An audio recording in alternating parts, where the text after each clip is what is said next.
and welcome to this teaching on the ET and the IT chain for your Lüsha method programming. So as we've talked about before, in this state-based movement method that we're using, this model, this framework, we've talked about the nervous system, we've talked about breath, we've talked about how breath can influence the nervous system.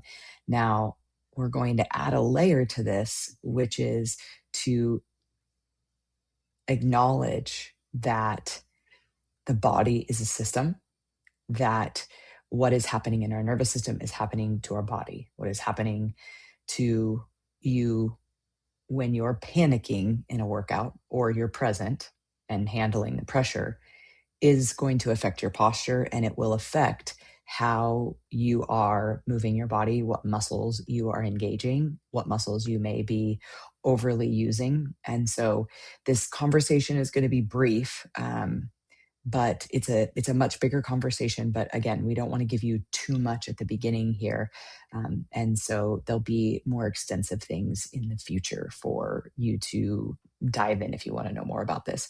But if you can think of the body as a system and as an arch, there are two sides to our nervous system, the sympathetic and the parasympathetic nervous system. So when it comes to the systems of our body, there are two sides, and they kind of function as systems. They work together, they work against each other, they support each other, they press against each other, but then they also create stability and structure. So we're going to talk about the internal torque chain and the external torque chain. Now, the external torque chain is going to be more of that sympathetically dominant, concentric, explosive, powerful, short, fast movements.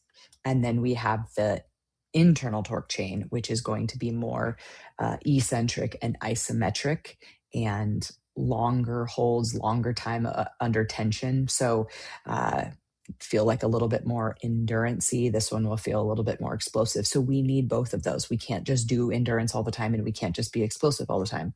But what happens is in our nervous system, when we are functioning in a overly dominant sympathetic state, what you're going to use is the muscles that dominate the sympathetic nervous system external torque chain state, which is going to be more of a posture, back, shoulders back. If you've ever done CrossFit, it's so much external torque. And on here on this picture, all the pink muscles are your external torque chain. So the outside of the quads, the outside of the hamstrings, the outside of the feet, the outside of the calves, the forearm extensors. So you'll see in a lot of the programming, strong punching wrists, so that everything you don't do is here, because if you do this, you're probably going to be moving up into the traps, and we don't want you exercising in your traps all the time. There's a time and a place for them, but not all the time. And so as you'll see, the pink is more of the external torque chain. Now, when done well and used properly, this system runs on adrenaline, and it's amazing.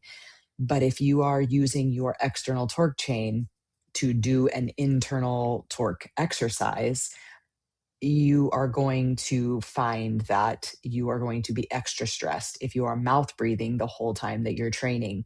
And it's not a short, fast, explosive way of training in what's being asked of you. You're going to run more on a cortisol system that you'll feel more stressed than you need to. And this can also cause a lot of movement pattern issues, and then leads to pain and injury and all that kind of stuff. That's why staying inside your breath is so important. It will also help you stay inside these chains. Now, the internal torque chain you're going to see is in yellow. And so these are a lot more muscles that we actually, when you start training, you're going to realize I am really disconnected from these. Now, this chain of muscles, this system of muscles is more dominated by the parasympathetic nervous system. And so if we don't know how to stay present and engage pressure in a way that is calm and connected, then we're going to really struggle to find these muscles. This chain works really well on oxygen. So if you're training and holding your breath all the time, it's going to be really hard for you to find your IT chain. And so then you will know, I did my whole day in a sympathetically dominant state. And then I went to the gym and I used all of my external torque muscles. I held my breath while I trained and I feel extra stressed. So ultimately, what we're doing is in giving you these chains, we are helping you realize that your body's a system. We need both sides of this arch. We need to support one while the other moves. So when the IT chain is more of the movers and the doers, the ET chain is going to be supportive. When the ET chain is more of the dominant movers, the IT chain is going to be more of the support. And so we have this place where we can be balanced and remembering that nervous system conversation from the circle, the top of the arch, the fight and the flow, the presence in the midst of the struggle. The peak of that arch is joy, it's thriving.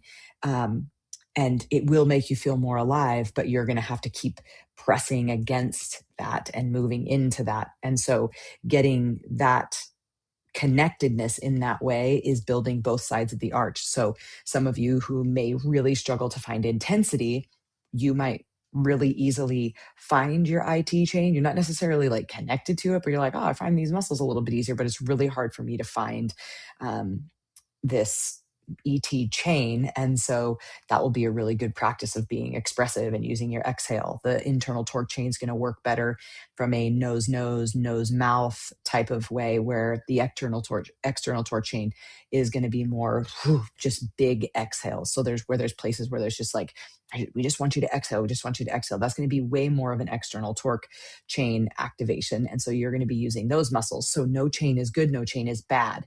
But if we build up one side of an arch, you will it's not going to be strong and the other side is going to collapse. If you build up one side too much, then it will collapse the other chain. And so here you can see, wow, I'm spending a lot of time in all of my exercise on the outside of my feet and looking at this as a system. You're going to spend more time on the outside of your calves, your calves, the outside of your quads, your upper and outer butt. It's going to be harder to find those big juicy buns. And you're having back issues, and then you're realizing, oh my gosh, I'm using my erectors for everything that I do. I'm very disconnected from my transverse abdominis. I don't know how to find my obliques. I don't know how to find my pelvic floor because I'm not connected to my breath. So we just wanted to give you kind of like an overview of this so you can look at this and start to go like, oh, wow, that is wild. And so in some of your programming, we're wanting you to realize like, okay, this is going to be more of an IT dominant chain. So a lot of holds, isometric things are going to be a lot of that IT chain, but we're always moving in both chains. So you're never just going to just be using your IT chain, and you're never just going to be using your ET chain. So they balance out one another. And so we just wanted to give you this with the idea of this system here, and seeing and being able to realize that your body, it's an entire system. You're not going to compartmentalize your body, because you can't compartmentalize your life, you can't compartmentalize your emotions.